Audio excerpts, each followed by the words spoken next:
I just don't know what's happened to our rug. It's possible we will have to sell it to buy a new roof. The story of Jacob's ladder, as it is found in the Old Testament, opens quite a field of inquiry.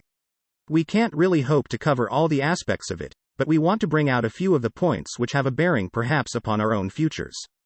In the first place, science today is completely physical, not only in its attitudes but in its areas of activity. It assumes that the physical world as we see it, with the attendant celestial phenomena, is the reality. The physical problems are real. Everything else is speculation of some kind. As we go further and further out into space, we come in contact with a variety of previously unknown phenomena, but it's all physical. It is all some kind of expansion to be conquered by scientific advancements, by the creation of newer and improved instruments of investigation, and by continual recognition of the scientific method. Without this method we are seriously handicapped. In anthropology we are having a little trouble now with this method too, because the Darwinian theory is falling apart and no one knows what to put in its place, but regardless of what we do we are working in physical matter, with physical instruments, surrounded by something we don't understand. To the material scientists the physical existence extends to the ultimate, absolute extremity of conditioned existence.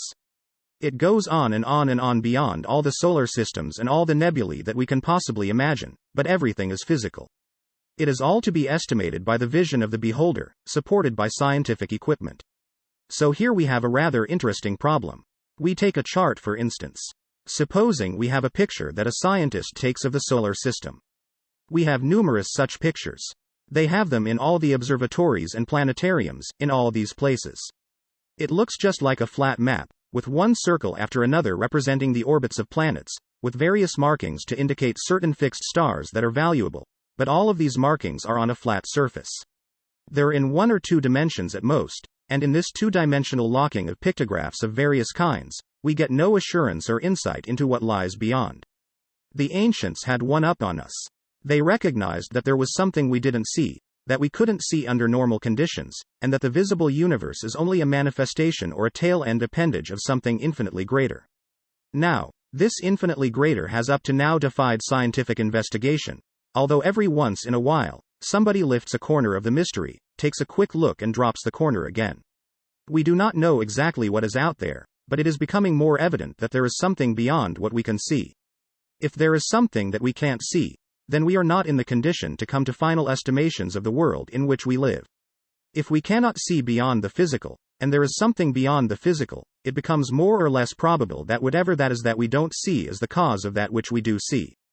This is an irritating thought, but still you can't completely disregard it.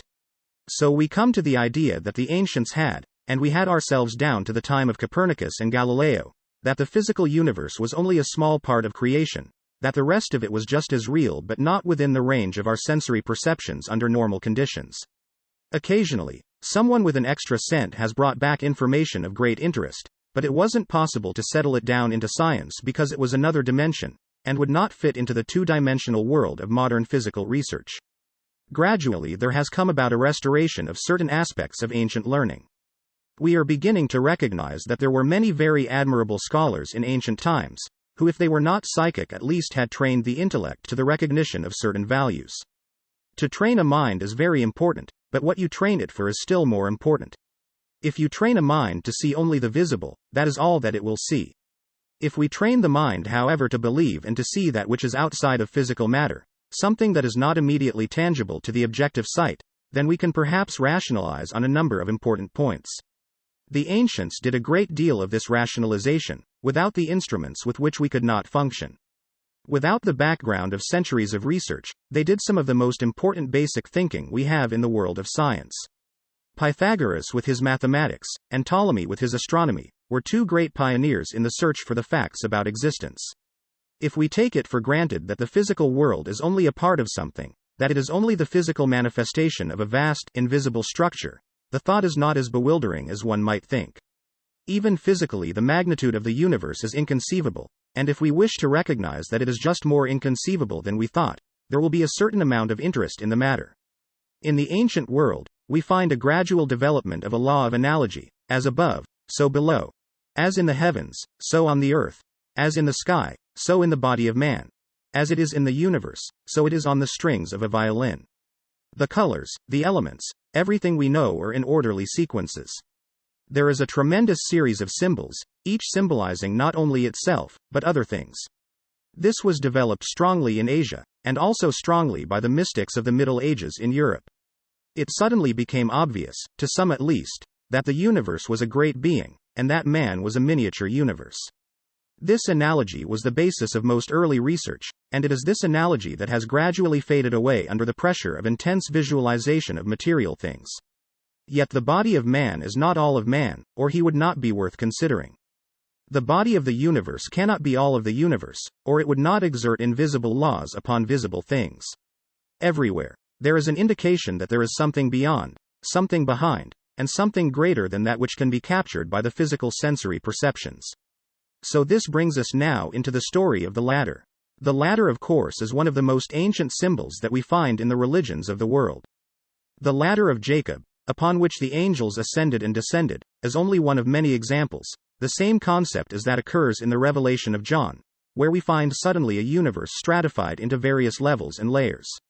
We remember the night journey of Muhammad to heaven from the rock, where he goes through the orbits of the 7 planets, and they become the steps of the ladder. We find Ishtar descending through the 7 gates to rescue Tammuz, the divine in man. We find in the mystics of the Middle Ages, the Rosicrucians, the alchemists, the Kabbalists always a strange and wonderful story about this septenary mystery of life.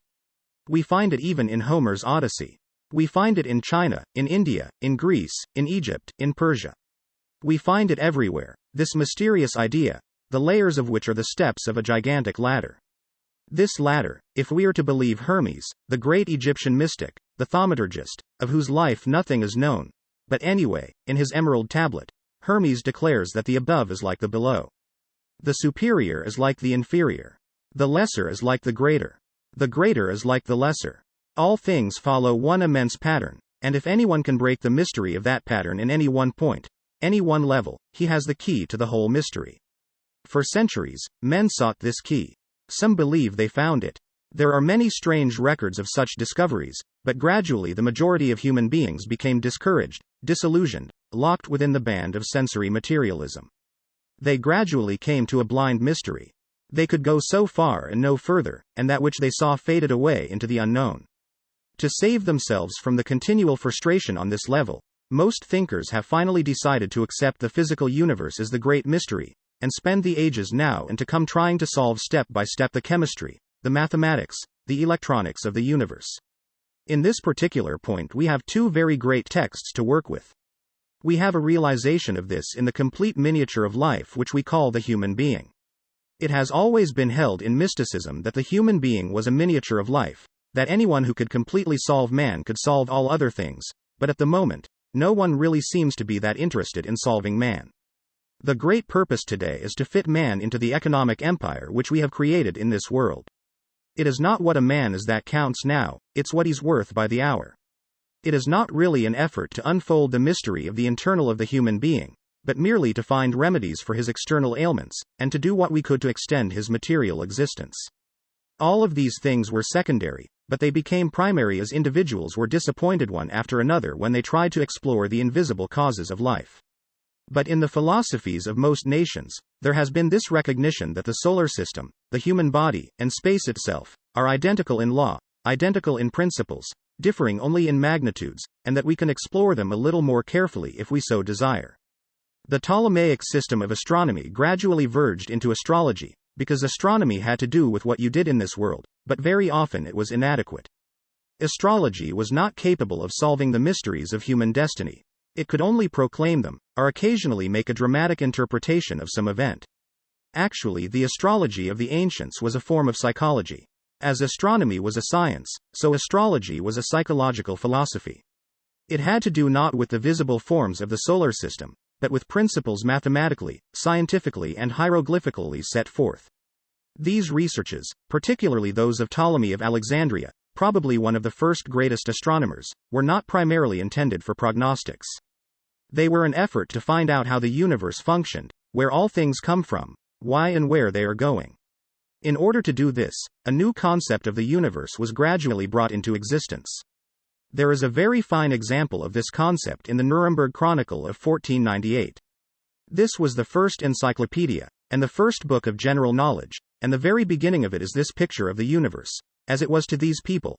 Minglings what they knew of science, but what was not yet scientific, and therefore got themselves labeled as superstitious fools by the more accurate modern researchers. All the work of these older ones has been more or less downgraded, simply because it is assumed that they had not sense enough to be materialists, and that materialism was the final proof of intelligence. Well, we're in a little bit of a bind right now on this point. We're not at all sure today that materialism is the solution to anything. It only seems to complicate things until no one can solve them. But now we go to the picture of the universe as it was in the Nuremberg Chronicle, and in early editions of astronomical and astrological works which preceded Kepler and Tycho Brahe, and we find a series that looks like interrelating circles, looking very much like the rings of a target. These rings were concentric, and in ancient times the Earth was placed in the center. Around the Earth in rings were the orbits of the 7 planets of that time, of which only 5 were actual planets. The Chinese had somewhat similar designs, but preferred to use squares and triangles, but this target-like solar system was the Placidian system of ancient days. It began on the face of the Earth, and a ladder ascended from the surface of the Earth to the extremity of the solar system, which to these people was the planet of Saturn. Above Saturn they had the Emporium, bordered on the world of the heavenly realms and regions, the abodes of deity. Therefore, there were these 7 rings, concentric circles, ascending in order from the face of the Earth, through the orbits of the Moon, and then Mercury, then Venus, then the Sun, then Mars, then Jupiter, and finally Saturn. This was the target-like design, which for hundreds of years completely satisfied the needs of a world devoted to inward growth rather than to scientific complications. This target-like device, with its various rings, inspired a number of useful discoveries. Apparently, it impelled Pythagoras to discover the octave, or the mystery of musical harmony. It permitted him also to discover the principal chords, and by stretching a thread or cord from the face of the Earth to the upper end of the orbit of Saturn, he created a cosmic musical instrument. This has been reproduced in design, and with diagrams of many values, by Robert Fludd, the English Rosicrucian of the 17th century. Fludd then took this design and laid it on the human body, and came to the conclusion that the 7-fold division of Pythagoras was equally applicable to the physical structure of the human being, not only his composition, but his actual physical body. Little by little, therefore, this septenary system took over as a means of discovering the essential pattern behind life, to find out if possible what was good and what was evil, what was real, what was unreal, what was honorable, what was false. All these things were involved in the 7 deadly sins, the 7 cardinal virtues, one of which in each case was attributed to the planets. They made a kind of moral universe by bringing all the moralities of life into the planetary structure. They also divided it into areas for continents. They divided the oceans from the land. They created the octave and set up the frets to discover the upper and lower octaves of music. They created a scale of sound, a palette of 7 colors. They developed all types of septenaries, and these septenaries are still more or less valuable. They knew the 7 senses. They also knew the 7 psychic powers of the human being. Everything was developed from a grand diagram, and when that diagram came down to us as on a flat sheet of paper, with the orbits of the planets and the elements indicated, and the emporium or the divine realms above, the modern astronomer looked at it for a moment and said, "It's rubbish. It's not the way solar is at all. This isn't it. This is pure fiction." It may not be fiction, for the reason that reality may not be physical, and no matter how far we go, or how many super planets or parts of the universe we discover, we may not have the answer. Instead of ridiculing this old idea, some have taken it and created from it formulas for the reconstruction of life. We know that the ancient mysteries were the sacred institutions of knowledge. They were the universities. They were the gymnasium of education. They were all things to those who sought to know. So these ancient institutions accepted disciples into their structure by a system of rites, architests, called initiations. In most cases, these initiations were 7 in number, and they advanced from the material to the most abstract. They formed the rungs of a ladder of growth, a ladder of unfolding internal potentials.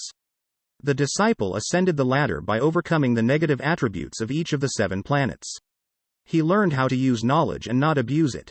He learned to understand the difference between love and lust. He sought to understand the difference between education and knowledge. These things gradually developed in many countries. In Babylonia, the goddess Ishtar descends through the 7 gates to rescue the dying Attis or Adonis. The 7 different levels, like Muhammad climbing the 7 rungs that fell from the sky which led him up to the uppermost, and at each of the 7 gates was one of the 7 patriarchs of the Old Testament. But when he came to the 7th gate, strangely enough in a Muslim book, the guardian of that gate was Christ. All this has something to do with astronomy, because the ancient charts show these gates as parts of the orbits of the planets, the psychological universe, lying behind the literal one. We find everywhere in the mysteries of Mithras the steps. The Mithraetic philosophy reached Great Britain, and there still in the great houses of Parliament and law are the symbols of the ancient rites. The Templars' headquarters in London was a place of initiation with 7 steps. All of these things remind us that these steps represent qualities. These qualities each rotates around its own sun. The emotional universe rotates around the intellectual, mercurial world. Everything works in an orderly manner. Now we go into the human body, and this is what the Buddhist called the mysterious cave of 7 parts. The 7 parts are the organs of the human body recognized by the ancients. These 7 vital organs are strengthened and intensified in their functions by the contributions of 7 endocrine glands. Every part of the system works together, and to get a key to one part comes far towards opening all the rest of the mystery. We know that some of it has even reached into modern anatomy in names and words. We know about the pia mater in the brain, the thin, gentle, kindly mother. We also know that the upper axis of the spine, where it joins the skull, was known, even in science, as the pyramid. All kinds of strange things. The spinal column, with its 33 segments still corresponding with the degrees of the ancient mystery systems. So we have all kinds of things to think about relating to this ascent, from the superficial to the essential. This descent, which is a mystical experience, as John expresses it in the Revelation. The Revelation of John is almost a completely Gnostic work, dealing with initiations into the Gnostic rites. John is picked up and carried through the spheres, and comes finally to the gates of the Emporium, and there the upper world is revealed to him. All of this was part of the philosophy of antiquity. We can come back to the modern world, and we can say, but there doesn't seem to be any proof of this. There doesn't seem to be any reason why we should expect to find something strange and mysterious at the top of this mysterious ladder that we talk about climbing. The ladder that was known to be pointing up to what the Egyptians called the Jewel of 7 stars, which formed a constellation at the head of the ladder. All this was part of something. Here we have in India, the mystery of the 7 chakras, aligned along the sympathetic parts of the ganglionated structure. We also find the mysterious 7 yogas tied into these 7 ganglionated centers. Everywhere 7. 7 days of creation. All these things tie into something that we are trying to put together to find out what kind of a world we live in. For a long time it didn't really mean too much to us, we were getting along pretty well. The Bible told us that we would live 70 years. When it became time to translate the Old Testament, the high priest and his heir selected 70 elders to make the translation. The first translation of the Jewish Bible is called a Septuagint, or the work of the 70.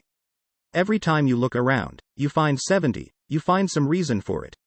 In some cases, it is obvious that it is arbitrary, but it can't be arbitrary in all cases, because it ties into too many vital facts that we know in our daily experience. We know the octaves of elements just as truly as we do them in music. So out of all of this, there comes this vague suspicion that there might be some way of breaking through this mystery to find out something about the reality of ourselves. Even Omar in his Rubaiyat yet describes that he went through the orbits of the planets and sat up on the throne of Saturn. Everywhere we have this same analogy, east, west, north and south. And it means something. We know the ancients recognized 7 races. They also recognized 7 continents. All the way through the septenary had to hold true. What does that mean perhaps in our own thinking today? Suppose we assume that the individual himself has a septenary of faculties, that he has various levels of insights, that he has various ways of measuring things, and that all these, except the visible faculties, are invisible. That somewhere there must be an answer. It is not possible to assume, religiously, that this creation is without a cause, and it is not possible scientifically to prove to any degree of inclusiveness, that everything that exists is merely an accident, that things just happened.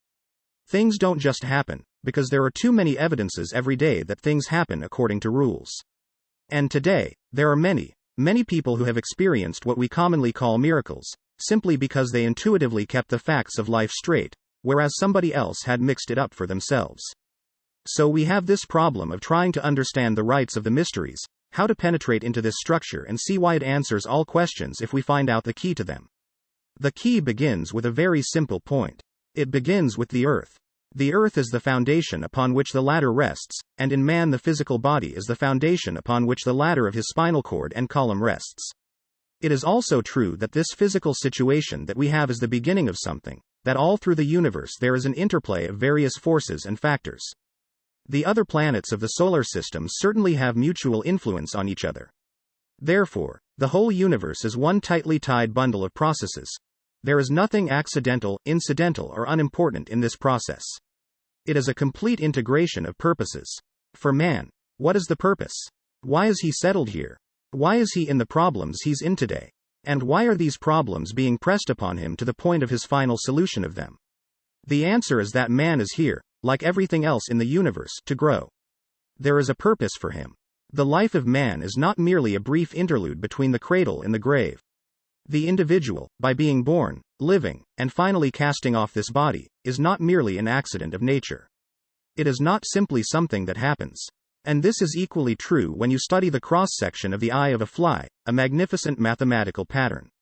That pattern is not an accident. Procreation is not an accident.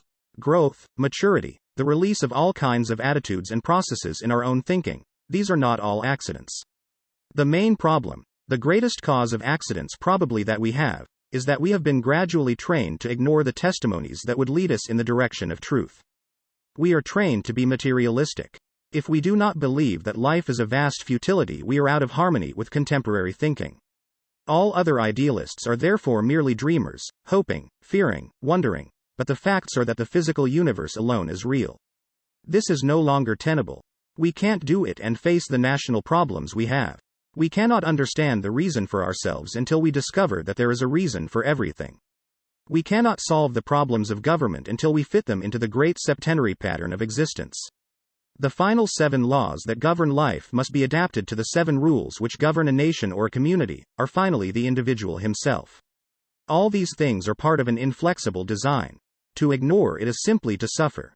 It could give us answers, but if we do not search for those answers, we are simply victims of what we like to call accidents. There are no accidents. Everything has some reason for it. Something has happened to make it necessary. This is what the ancient Hindus called the wheel of necessity, that we are all on a cyclic pattern of needs, of things we have to learn and things we have to do. There is no graduation from this school until we do what we ought to do, and find out the answers to the things that we must know. Otherwise, we are always going to fall short of that which is necessary to release us from the painful cycle of necessity. Necessity has only one solution, one remedy, and that is to accomplish that which is necessary. Once we keep a pact with necessity, all other things will come into order. Today in world affairs there are necessities these we are carefully ignoring because they interfere with our personal objectives. Yet we are going along breaking rules and suffering, and blaming it all upon the fact that there are no rules, that everything is just a long trail of accidents, and that we will sometime join the past with its 7,000 years. We have to begin to think of a lawful universe. If a lawful universe exists, its laws must be susceptible to discovery. It must be possible to solve things if the universe has patterns that require solution and demand solution. Nothing is impossible as long as we become aware of what we are trying to accomplish, and if we accomplish correctly, a great many of our problems become minimal. Most of the things we worry about today, crime, poverty, narcotics, addiction, alcoholism, all these things will cease if the individual becomes aware of the rules of life.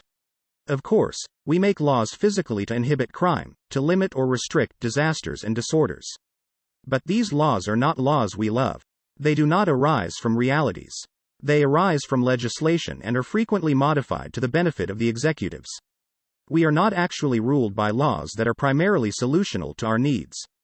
We are following laws that legislators hope will help us to keep the peace without understanding why there is no peace, and will not be until things change and become lawful.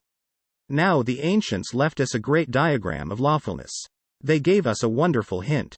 Lord Bacon advanced this, by assuming definitely that there was a universal intelligence at the source of all things, yet he held some reputation as a scientist, and he proved conclusively that an individual could work definitely and deeply with physics, mathematics, chemistry and other sciences and still be a good child of the Church of England. The actual answers that we need do not interfere with our effectiveness, they simply make this effectiveness real and permanent. They contribute to the solution of things for which we are all seeking some kind of useful answers. So here we are with a universe so built that it is capable of being understood, and we are here to make what some of the ancient peoples called a pilgrimage. The pilgrimage is an ascent through the rungs of the ladder. A pilgrimage is a pattern of growth. It is a pattern of realities. In Japan and China, the Buddhists make pilgrimages.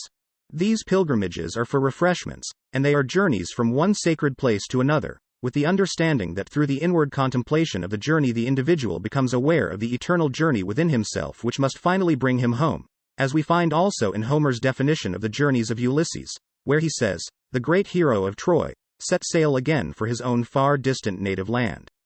Well, this far distant native land is in a sense the new world. A new world of peace, order and integrities, based upon the fact that there are reasons that we are not required to do what other things do, because we can see what they do but we cannot see what we do. We are not expected to take everything on credit. In fact, I think the scientist is more gullible in these respects than the average theologian. The scientist believes anything that another scientist says, whereas the theologian believes only the sayings of his own theology. So he doubts something. But the more conservative attitude at the moment is to try to break through to something. In the midst of all of these problems, whether it be now or 5,000 years ago, we see similar phenomena occurring.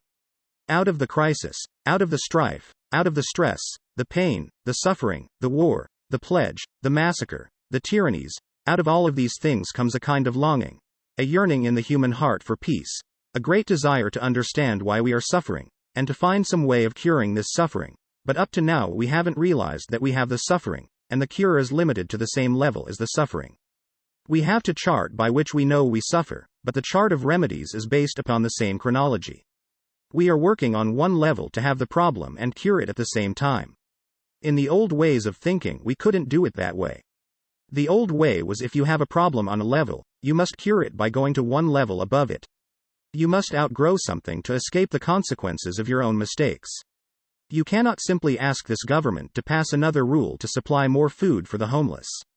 This is all very important physically, but it's still physical, and it will never solve the solved problem. There will always be hunger until we find the cause of it, and not merely try to feed the hungry. We have to know the reasons for these things. We have to know that our dilemmas result from our own abuses of knowledge, abuses of skill. Science in some cases has actually given us the knowledge we need, but we even abuse that knowledge. We are unwilling to recognize the larger picture, the larger destiny of things. Because of this restriction and limitation, evils go uncorrected generation after generation, and war follows war in painful frequencies. But actually, we are the masters of these things. We make them, we cause them, but we do not know how to cure them. It may well be also that in a time of this kind that the new rising mind of the public is going to begin to investigate. In the last, I would say, 5 or 10 years, the interest in transphysical things has increased 100-fold. In every community there are now persons questioning the mistakes that are being made and also seeking desperately to find an answer, and finding that this answer cannot be found by increasing the police force or getting more firemen, or by creating some type of refuge for the hungry. These things may be necessary, but they must be outgrown in favor of something that is permanent, real and inevitable. So out of the great diagram of the ancients of the perfectly ordered universe, with its septenary ladder, with all of its hierarchies and orders, a world of mysteries, as set forth in such great dramas as Dante's Inferno, Milton's Paradise Lost, and Goethe's Faust. These are all archetypal dramas, playing to the factors that are behind the mortal way of doing things. They tell us of a universe of causes. We may not want to feel or believe that somewhere up in the sky there is a world like the one described by John in The Apocalypse. We may not want to see a throne in front of a crystal sea with 24 elders bowing before it. But there again, we are in trouble for a very simple reason. Those are symbols, not the reality. They are keys, the designs, the scenes, the situations represented in the spheres of redemption, not to be taken physically and literally. You cannot make a physical literalism out of a spiritual fact.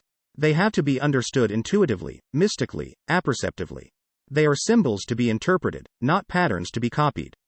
Just as these various moral fables are played out in cosmic mysteries, so the individual is expected to have the insight to realize that they are all parts of his own nature, which he is seeing to develop and have limitations, which he is seeking to overcome. We gradually get to one concept which I think is very important basically, and that is that there is a pattern. That this pattern is unchanging, that this pattern will not know the 20th century from the 50th, This pattern is the same group of rules. As individuals evolve, they will move from one level of these rules to another, but no individual will ever be allowed to function indefinitely in variance with rules.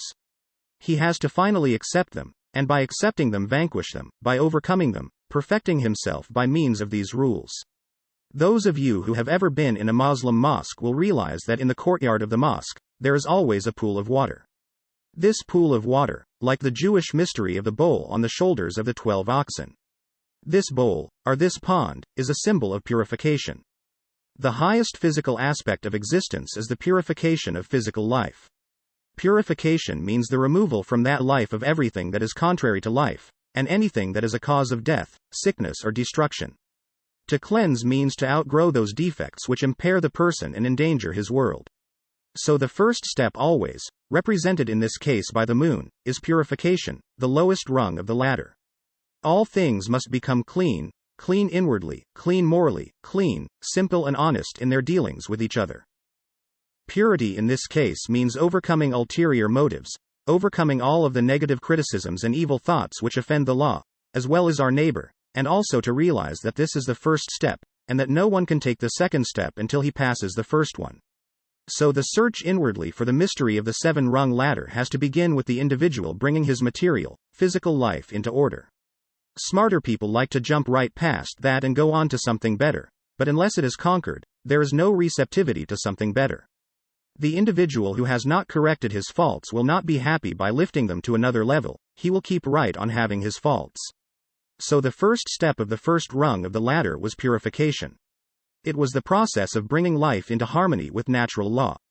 It was to make the world a natural garden, as it was intended to be, in which all things lived together in peace and everything was mutually supporting all other things.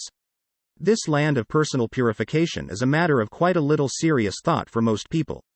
One of the best ways is to sit down, figure out what your most obvious failings are, and then dividing them up, make a little slip of paper and say, I have a rather quick temper.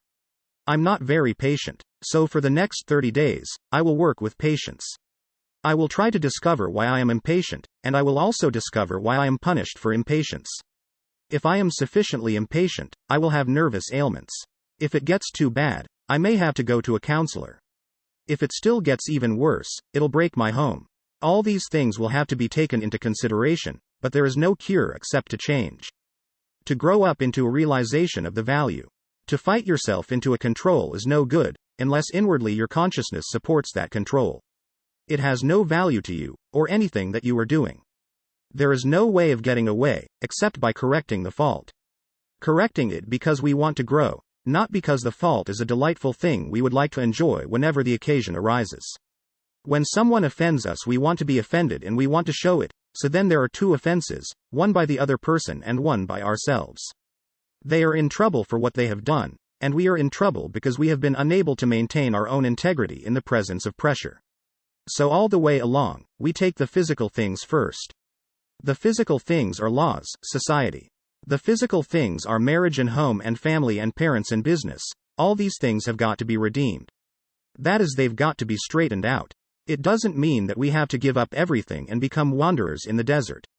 It means that we have to try to use things and not abuse them, trying to find out how to be the greater good to all concerned by the growth and unfoldment of internal faculties. This goes on until the person can really honestly say that he is no longer hating anything or anyone, that he is no longer out to cheat somebody, that he has no longer the determination to commit a crime against society because of his own personal dissatisfactions. If he gradually understands, then comes the point. To understand, he must begin to learn. He must begin to be aware that there are laws. He has to recognize that he is not making a reformation of himself simply because of something he doesn't understand.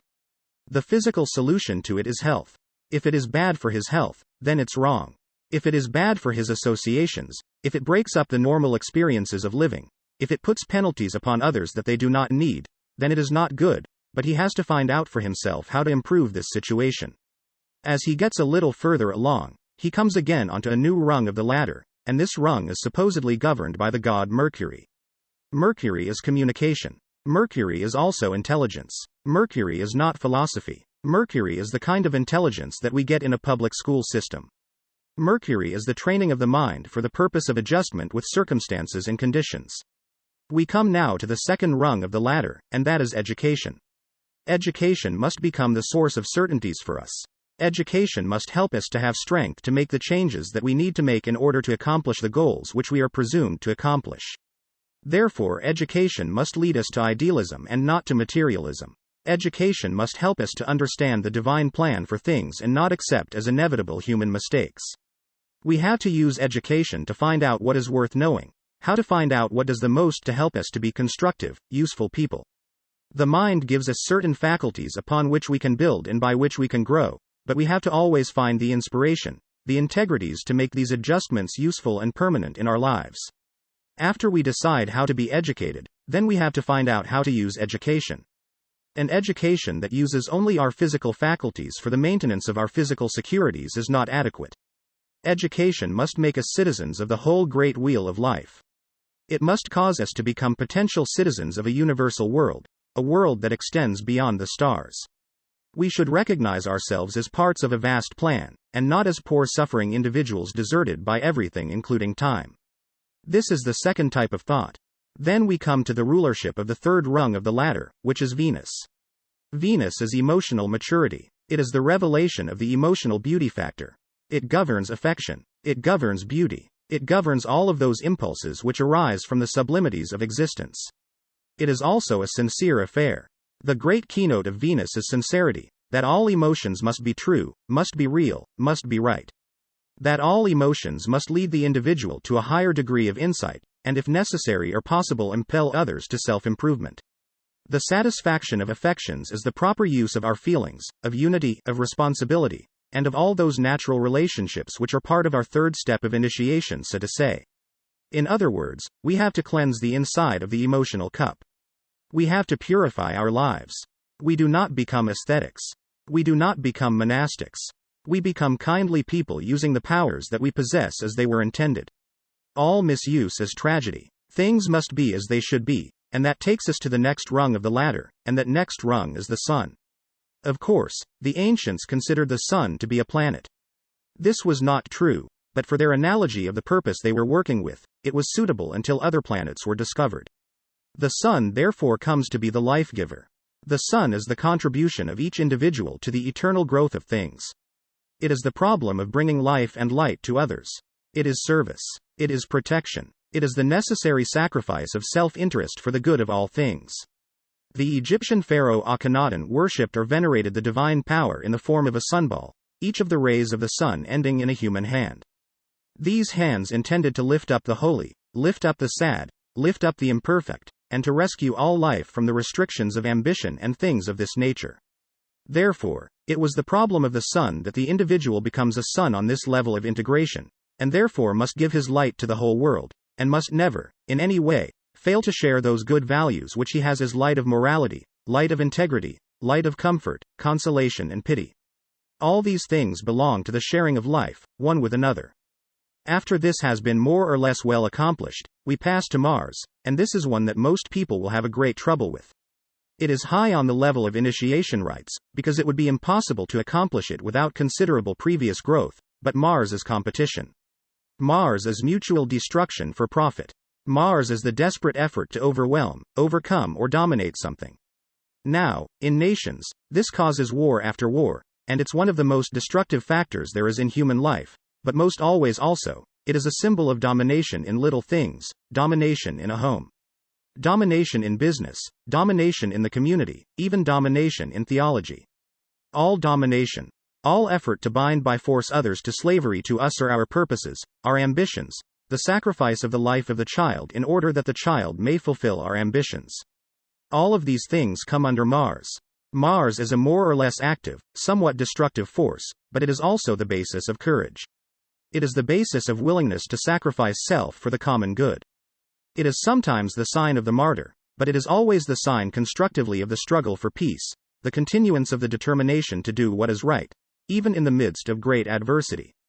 So Mars gives us the inspiration, or the identity, which makes it possible for us to fight the good fight, which is the fight against darkness, the fight against ignorance, the fight against death, but not the fight against man or the law. And peace comes at the end of this kind of struggle, because understanding and insight become stronger than strife, and until our understanding is stronger than strife, there will be no peace in the world. That takes us to the next problem, and that is Jupiter. Jupiter, of course, Zeus, was the father of the gods. Zeus has come down to us in our thinking as the symbol of great intellectual maturity. Zeus is judgment. It is also the basis of all higher philosophical dedications. Zeus is the righteous ruler, but Zeus is also a symbol of that ruler which is part of ourselves. Gradually we have gotten ourselves away from the domination of faculties, sensory perceptions and the lower parts of consciousness. We finally come to Jupiter. Jupiter is the symbol of a strange kind of majority. Jupiter is worldly wise. It knows all things that are necessary to know, except that it will never be able to solve the mystery of itself. Jupiter therefore is a wisdom in which worldly wisdom has been blended with divine wisdom, and if this blending is proper and complete, then Jupiter becomes a symbol of the philosophic elect. A philosophical person is not one who knows more than his neighbor, but one who lives better than his neighbor and helps it possible to bring his neighbor into peace. Jupiter also points out that there will always be leadership of some kind in this world, that no matter what we do, no time will come when everyone is exactly the same. In the interim by which we must climb this ladder, there will be many times in which leadership becomes important, and therefore the great problem arises in the name of the Jupiterian leadership. The Jupiterian leader, no matter how much power it has, will never abuse that power in any way. The Jupiterian leader will never fail to work, first of all, for the good of those he leads. The Jupiterian leader also has a deep religious insight. No good leader can be an atheist. He cannot hope to solve the people's problems unless in his own heart he has blended the intellect and the spiritual faculties of the human constitution. The leader must therefore be enlightened, and an enlightened leader is one above any action which is not honorable. The leader's responsibility is heavy, and instead of using leadership as a symbol of opportunity to exploit, really, leadership is the privilege of service. It is the privilege of doing things for other people to make life better for them and for the world in which they live. Unselfish leadership is the highest aspect, and therefore becomes the sixth level of the cycle. Then comes the last, Saturn, and Saturn was the ancient father who devoured all his own sons. It was a very interesting legend behind Saturn. Saturn is a symbol of a very deep composure. Saturn is the final statement of a maturity, blending inside spiritual enlightenment with material adjustments. Saturn is therefore the symbol of that balance which when achieved makes the individual almost indestructible. Saturn is that which has no longer any breakage with law. It no longer has any conflict with realities. Therefore, in the more common feelings of astrology, Saturn is the restorer of long life. This means simply that it has reached the point where it does not cause short life to itself. It has kept the rules. It has made the dedications. It has profound attitudes, and yet the simplicity and directness of revelation. So Saturn represents the truly wise person, the philosophic elect, the sage, the person who has lived life and has now become the teacher of others. It is the religious symbol of leadership. It is the power to become the good shepherd and carry forward the labors of sharing wisdom. It is from the Saturn level that the great leaders of people should be chosen. Leaders who would be incapable of leading people into war. A leader who is incapable of permitting discord and dissension of an unreasonable nature from arising within his empire, so that the one who would be the greatest among us must be the servant of all, and that is the position of Saturn. All greatness is service. All elevation is for the service of those who must obey the laws of leadership. So there can be no mistake, no fallacies, no corruptions possible in this pattern of things. If the individual has followed this line through, he then comes, as the Egyptian mystery showed, and the Eleusinia, and the Bacchus, and the Nasirian mysteries, he comes into the presence of the Great One, in this sense in Egypt.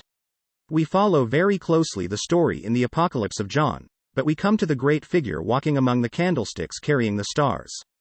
This is a symbol of that which is above these limitations.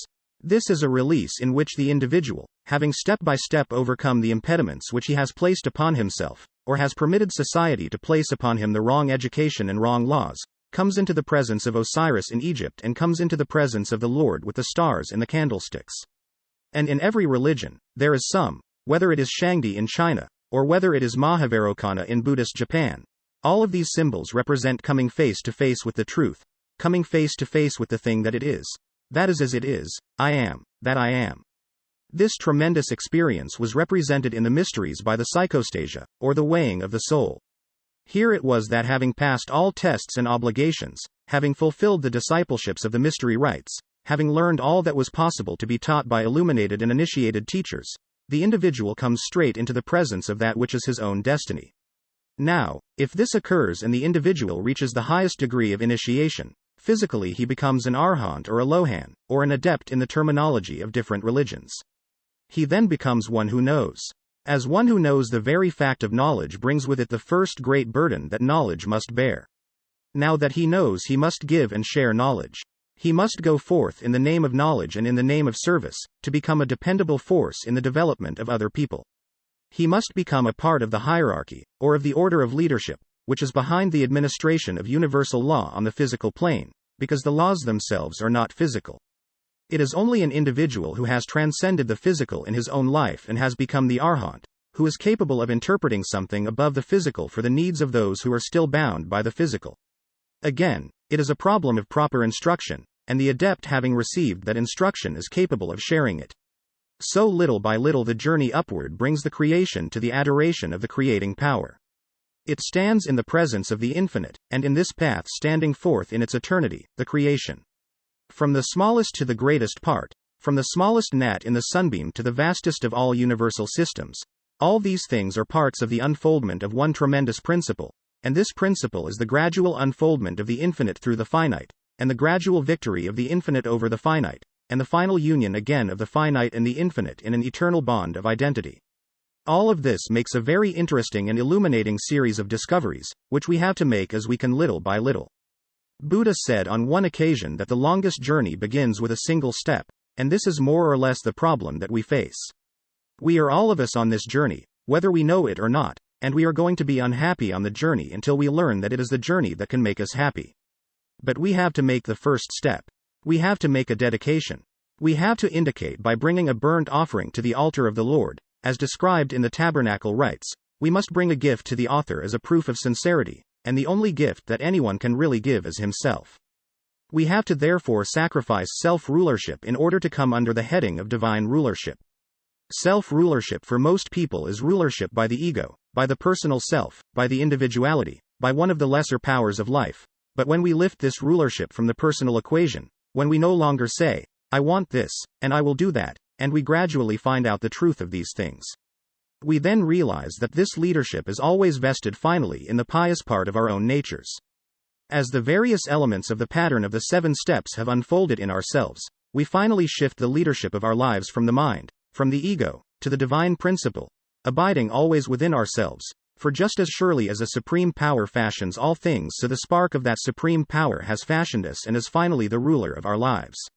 Therefore the initiate ascending always finds in the end communion with the innermost, communion with that which is the divine within himself, or herself. The rulership was that which was the source and cause, and the only answer to all the questions of life. There is only one reality in each of us, and that is the divine power, and each, in his own way, must pay homage to that power, and each, out of his own struggles, his own labors and his own works, must build a temple which is to be the dwelling place of that one power. So each individual is building his own sanctuary, through purification, through discipline, through service, and through all those things which make life real. In our present day, in looking around, it doesn't look very much like this is getting along very well. There's nothing but problems, nothing but sorrows, nothing but difficulties. But I think we all notice, that in the last few years these difficulties are beginning to create legitimate questions. They are the first step in the realization that these difficulties can never cease until we cure them. We have been waiting for something else to cure them. We have been waiting for the angels to come down and take away our misfortunes. We have tried to escape through everything from cursing to praying, but the problems still remain, and they will remain until we recognize the real answer. We are worried about nuclear fission. We are worried about various types of restriction and limitation of growth. We are worried about the earth getting tired of the petroleum resources going out. We don't know what to do with our waste and garbage. All these things are problems, and we are all a little bit dazed by them, but the reason we are dazed is very simple. We want to solve all these problems, and we need to, but we want to do it without making any change in our basic attitude toward life. We wish to remain highly competitive people. We wish to place wealth above every other consideration. We want to honor those who dishonor us. We want to do everything that we always have done without interference of law or order. We want to be happy, but we do not want to change. And yet our attitudes and our conducts are why we are unhappy. Is there supposed to be some kind of a scientific discovery coming along that will solve all this? I remember when there was great talk about the automobile. It was going to solve and end forever cruelty to horses. Well, it didn't exactly work out as it was intended. We are always in the presence of some kind of repair, but we do not recognize that we cannot cure this physical problem from the level of the problem.